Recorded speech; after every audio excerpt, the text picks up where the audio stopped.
What's up, guys? It is Chris back for WatchChris. If you are not subscribed to the channel, please consider subscribing and hitting that bell icon. It's super helpful for the channel and I very much appreciate it. So you might notice that my voice sounds a little bit weird. That's because I have a cold. It's been snowing here in New York for about 3 days and I am getting sick because I've been going out and playing in the snow with my kids, which is of course a privilege.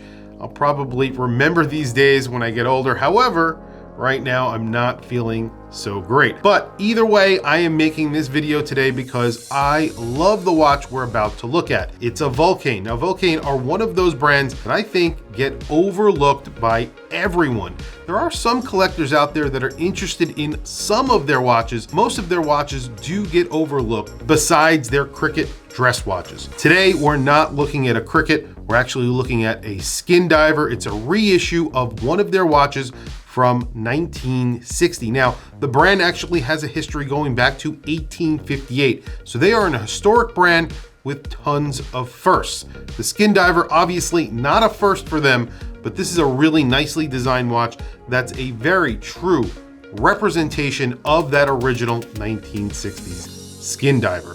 So let's flip the camera and take a look at a Vulcain, the first Vulcain that I've ever featured here on the channel, and that is the Skindiver Nautique. So you might be familiar with the brand Vulcain. They've been around for a very long time, since the 1800s, and they make a variety of watches, not only the Cricket, which is of course the watch that they are most popular for. A lot of presidents actually wear a Cricket. However, they do make other watches like dive watches, chronographs, dress watches that are not alarm watches, although they do make versions of those watches with alarms. This is a Skindiver from Vulcain. This is called the Nautique, and it originally came out in 1960. So this is a heritage model that they reissued. It's almost exactly the same as that original model. The only difference that I could see is the bezel. The original versions had a bi-directional bezel, and that was a solid piece of metal that was painted. So when you see a vintage version, usually the paint on the bezel is worn off and it doesn't look so great. However, what they've done with this version is obviously put a more modern bezel on here. This is made with a lot more modern materials. You're getting a sapphire crystal, you're getting a ceramic bezel insert, and a stainless steel bezel. This gets an automatic movement inside.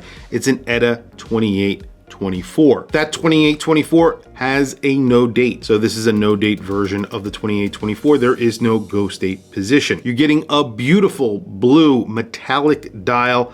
I'll do plenty of close-ups of this watch. They also make it in salmon and black. I think the blue is amazing. Maybe that salmon is another choice. I really do love this blue dial. You have faux patina. So the indices which are painted on are in a tropic color, which I think actually looks really good against that blue background. However, the markings in the bezel are in white. Then you have stick hands. Those get the same color lume, and I believe it's Super Luminova both on those hands and those indices. You have a unidirectional bezel on here, and it's excellent. Let's listen.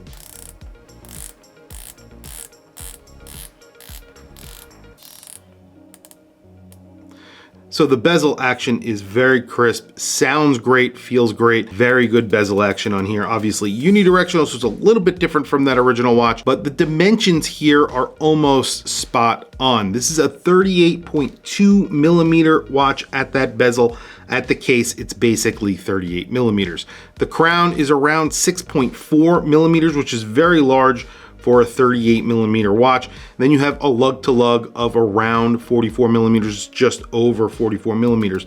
But one of the best dimensions on this watch is the thickness. It's below 12 millimeters thick. It's around 11.9 millimeters thick. That's including the double domed boxed sapphire crystals. So you have a very vintage looking crystal on here, obviously to go with the vintage aesthetic of this watch.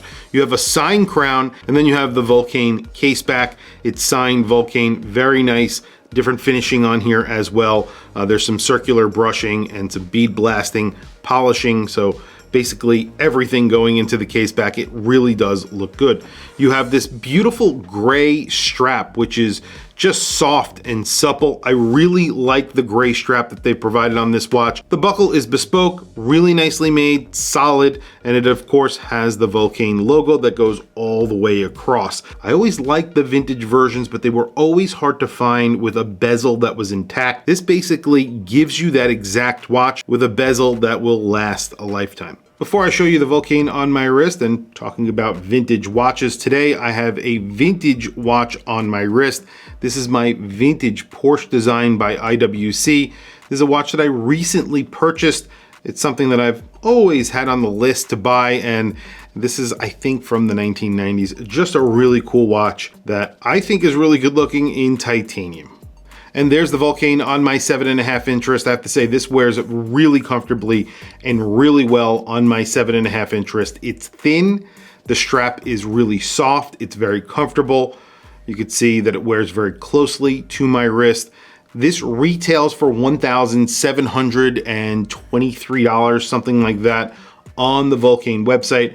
Right now they have all three versions in stock. I think the last time I looked, they did not have the salmon in stock, but I believe they do now. Either way, I think that the blue dial is a really good looking watch. The black dial is a little bit more tame, and the salmon is a little bit out there. So this is somewhere in the middle. This would be a great everyday skin diver, diving watch, whatever you want to call it. Just really great. 200 meters of water resistance. You have that screwed-in crown and a screwed-in case back. Superluminova on the hands and the indices. Unfortunately, none on that second hand. I like to see that on the second hand so that I could see that the watch is actually working in the dark.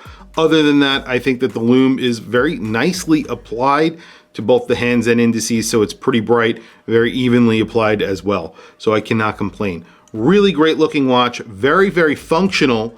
And of course it has a history. So from 1960s, Vulcain in general, I think, is an underrated brand that really gets overlooked. There are a lot of collectors who really do appreciate Vulcain because of their history. Great watches, really good looking, and I think they were one of the first manufacturers to actually use tritium, switching over from radium, which is pretty cool as well. All in all, a historic brand, a really good looking watch at a very good price. Tell me what you guys think down in the comments below. I want to hear from you guys. What do you think of this watch? What do you think of Vulcain in general? I know I've owned Vulcains in the past. I've owned an Extreme. It wasn't really an Extreme watch, but a really cool looking watch. And then I've owned a Cricket, which is just absolutely gorgeous. I owned a vintage Cricket. And this diver, I think, is awesome. And they make a bunch of watches that are not the Cricket. So definitely check out their website. I'll put a link to their website down in the description below. And like I said, these watches are currently available. Anyway, guys, thank you for logging on. I'll catch you guys in the next video.